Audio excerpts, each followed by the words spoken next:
All right. So I mean, we have here a game between Petrosian and Bobby Fischer, Yeah, and Petrosian this was is the foreman. close to before he became our champion, right? Yeah, it was Before. the last match before the match from Reykjavik against Mm, Pasca, mhm, mhm. and it was the demi-final of the World Championship. Petrosian was the last hope of the Soviet school of Ah, chess okay. to So avoid the match from Reykjavik, but it was impossible. The match was unavoidable, you there say. was no hope in that No period hope. Yes, against yes, Fischer. yes. All right. Let's see.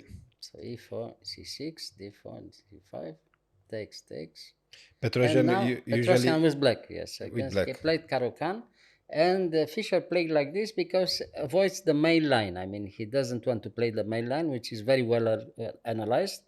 And by playing like this, his opponent had to find over the board himself the best moves.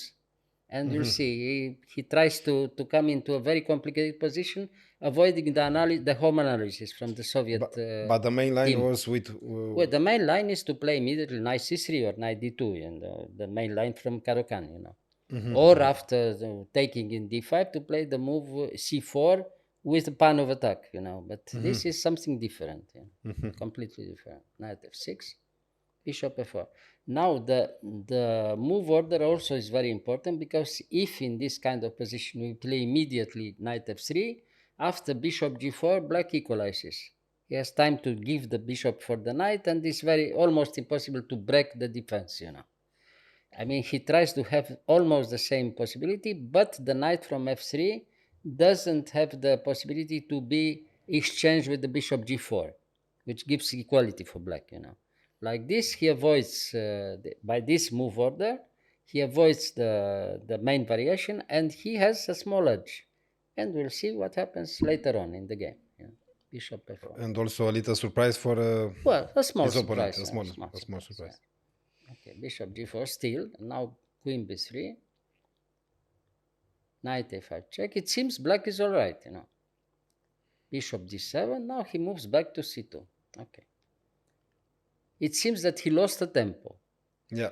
by playing like this. Yes. But he has now the possibility to come into play with the knight from f3 without giving him the possibility to exchange immediately the knight with the bishop g4, and that is a good edge for white already. Why? Small but very good enough. The knight is better than the bishop in You'll this. see what happens later on.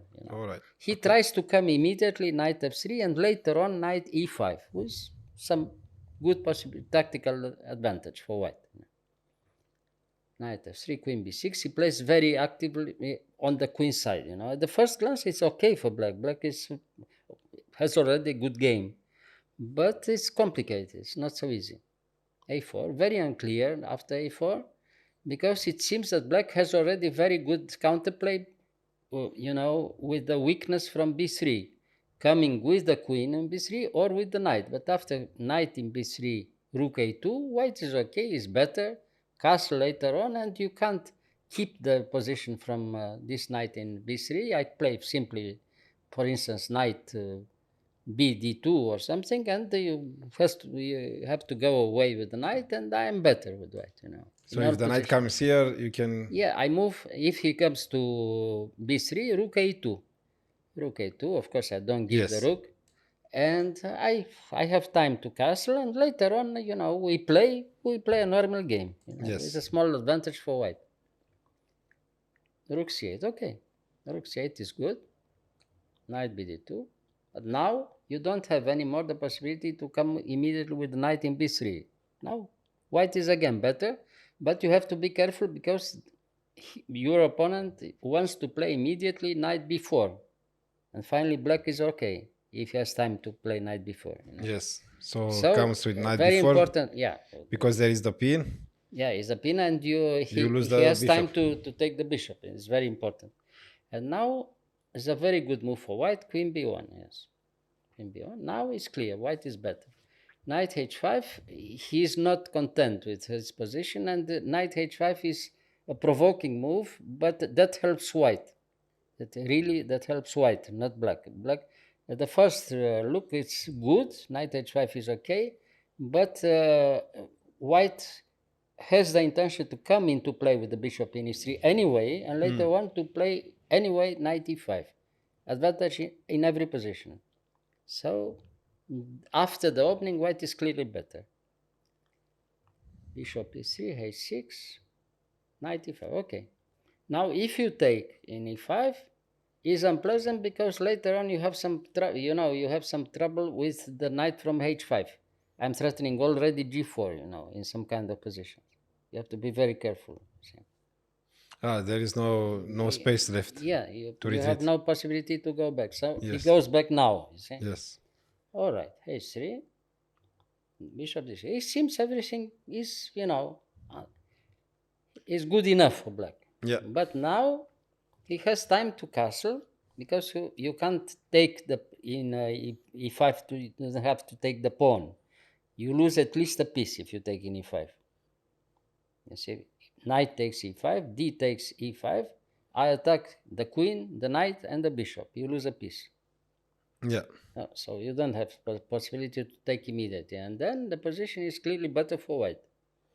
Because that knight is very strong there. Very also. strong, and I'm coming with f4. Has time enough to come with f4 with very good attacking chances.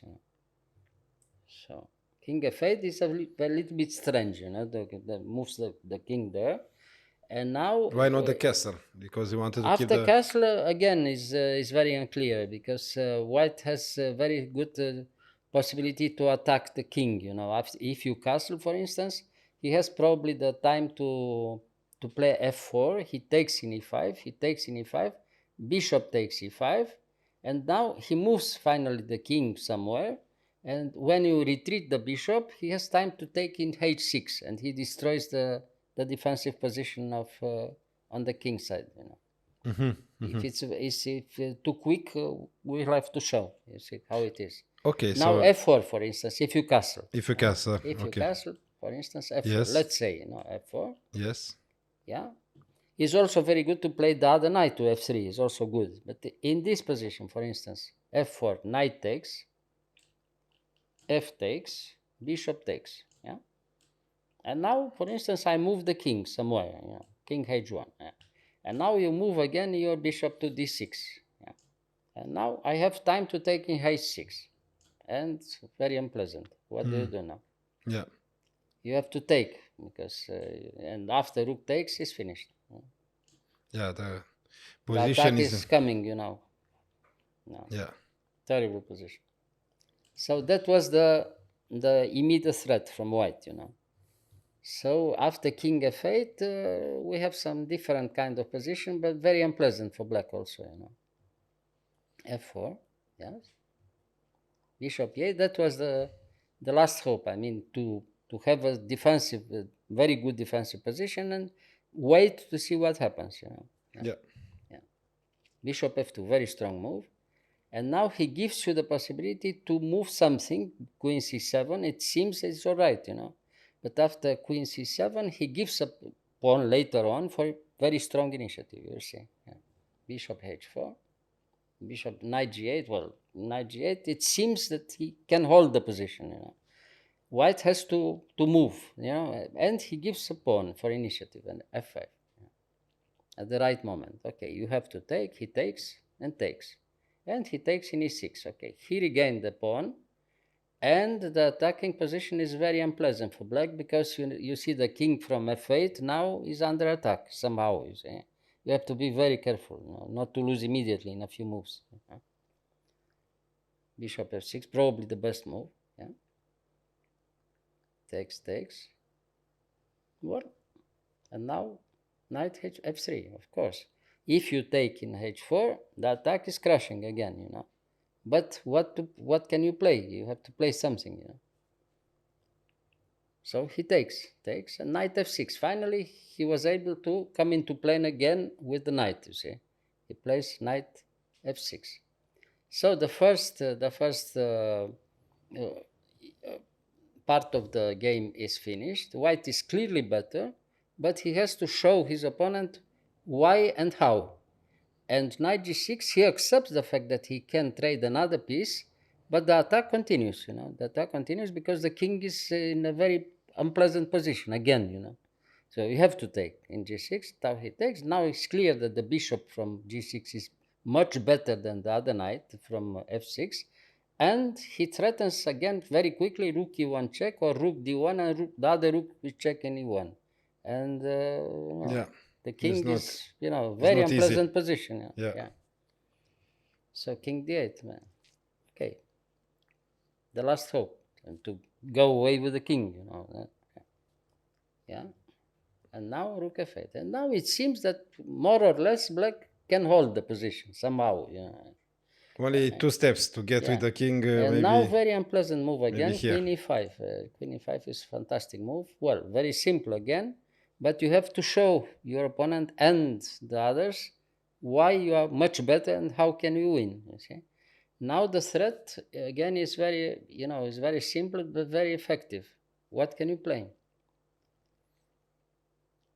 If you play, for instance, queen So it's like c7, for instance, if you play queen c7, after rook takes f6, you resign. Because you don't have time to take immediately in e5 because you lose a piece. after rook If you take with the rook, is mate in e8. And if you take with the pawn, queen takes d5 check, and the attack continues. And after g takes f6, it's also very unpleasant that I can take in f6, with check. And after rook takes, so after he takes like that, and now I take in d5, and it's finished. check here. Yeah. At least you lose some pawns. If I am not content with my position, I accept finally an ending with 2 pawns up for white. After queen d7, the only move. After queen d7, I win any endgame if I take in d7 and bishop f5 check, and I take back the exchange, and I have winning position in every kind of endgame. Yes. This is finished for black. Yeah. But it's not as simple as that, So, of course, he doesn't play queen c7. He played rook c7. It's much better. Rook c7. b4, also very unpleasant. Now, if you take in c3, again, after queen d6 check, it's finished, because you lose at least a rook. So if he takes here, check queen here. d6 checks, and the rook is hanging from f8. This one, yes. Yeah, the only move is queen c6. Yeah. And c4 again. C4 is fantastic move. Very simple again, but it opens the game, So you have to take, and after bishop f5 threatens to give a check, a small check in d1, and completely Crashing. Yes. Rook f7, the only move again. Yeah. Check. He has to give the exchange. Takes. Decisive check. Yeah. He resigned. Why? Because after king f7, no? After king f7 is simply mate in e8. Queen e8 mate. You see? Chess is very simple, no? Yeah. Very simple. When Bobby plays. Yes, right. Yes, very beautiful, this one. Yeah. Fantastic game. Yeah. After this game, nobody stopped him Afterwards to participate in the right. World Championship. Right. Yeah. No, Very it was a genius. He was a genius in chess, of course. Right. Well, I hope you like it, no? I like it very much. Yeah. I like it. Very beautiful. Thank you, Mr. Georgiou. You're welcome.